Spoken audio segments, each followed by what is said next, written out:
to provide prudence, advice and budget the finance of this country. Has anyone ever heard Mickey speak in the Parliament? He will never speak English because he is a known Kanaka.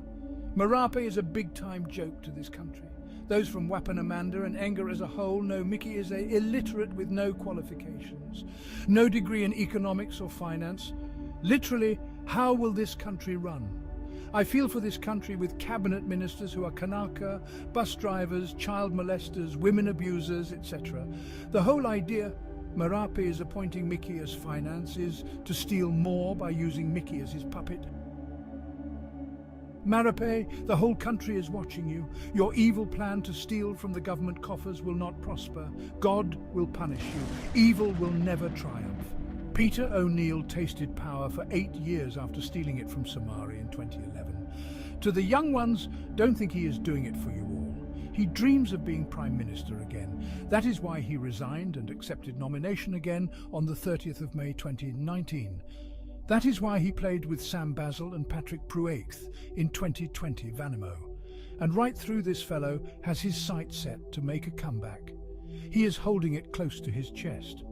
He made fake promises to Alan Bird, and he is making his same promise to Pater and others. How fools don't learn from the past.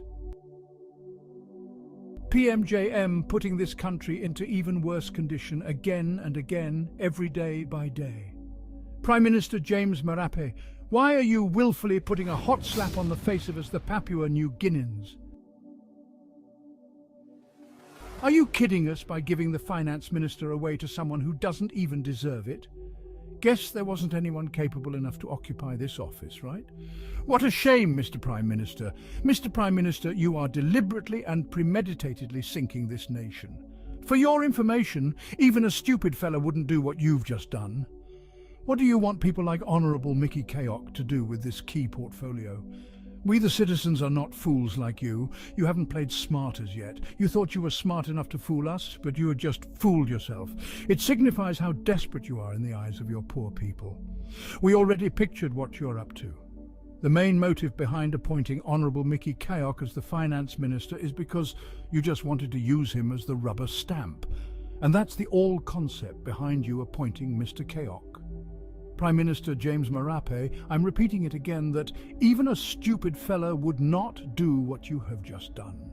You just torn us apart. You haven't had any form of sense in respecting us, your poor countrymen.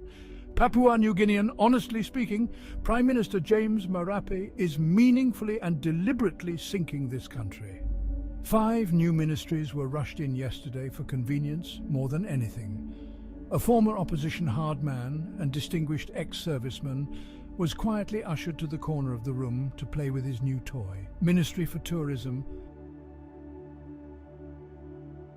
Another half-baked cookie with the intelligence of a village mouse was elevated to run the country's finance department. Shocking? Not at all. That is standard Tari Village League selection. Concurrently, a seismic event of unparalleled political magnitude was witnessed in the southern highlands of PNG.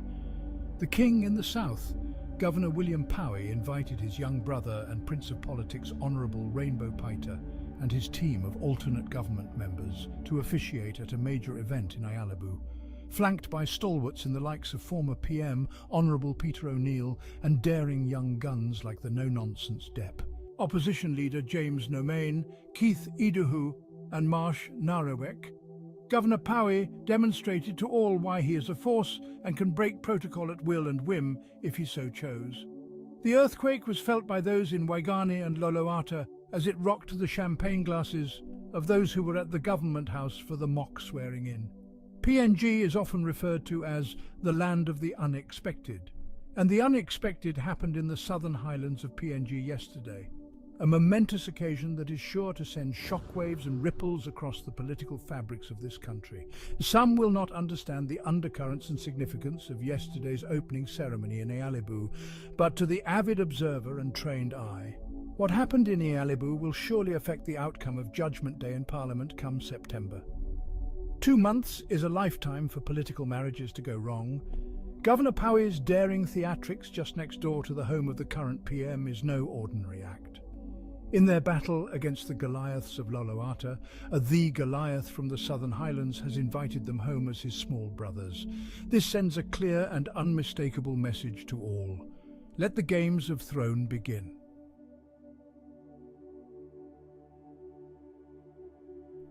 If there was any speck of genuineness and conviction in the recent allocation of ministries, then the obvious choice would have been the elevation of Honourable Joseph Lelang to the position of Finance Minister. The continuous appointment of unqualified, inexperienced and incompetent MPs to very crucial ministries raises a lot of questions on the credibility of the Prime Minister James Marape and his kitchen cabinet. James Marape's continuous appointment of uneducated and illiterate MPs to these ministries has not failed to catch the attention of the international community, labelling PNG as a banana republic.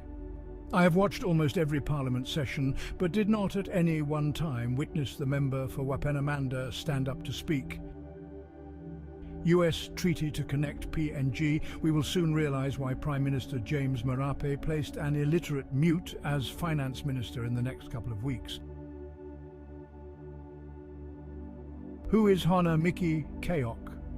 The new Finance Ministry portfolio has been given to MP for Wapenamanda Honourable Mickey Kayok. Who is Mickey Kayok then? Mickey Kayok hails from Lower Lai area of Wapenamanda district in Enga province.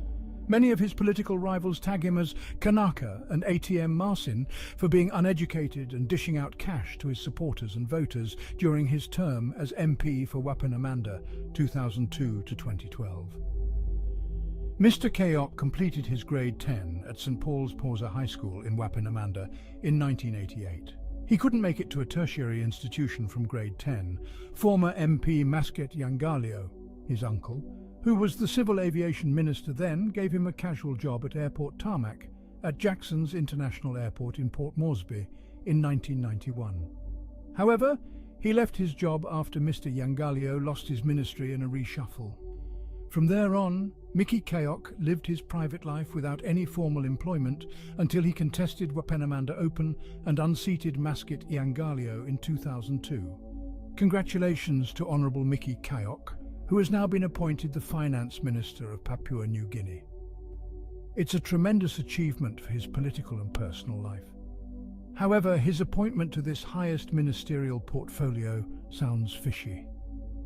PM James Marape had a hidden motive, and that is for nothing good but to use MK as a robot and rubber stamp just for stealing more and more.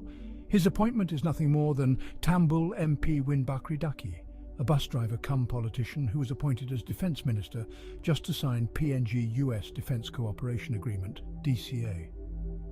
The Prime Minister has appointed 4 new ministers and reappointed former Minister Honourable Kobi Bamario to his old minister after decommissioning him in May. The new ministers sworn in this afternoon are 1.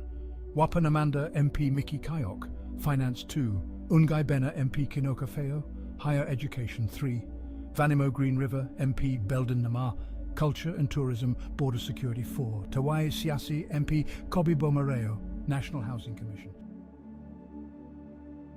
Comment your thoughts below, like and subscribe to KK Media 675. Thank you to mas na like him Yupala, Olget, Lopeles below like him Nastap Gut, Country Bagarap so time below look out him you yet na family below you yet.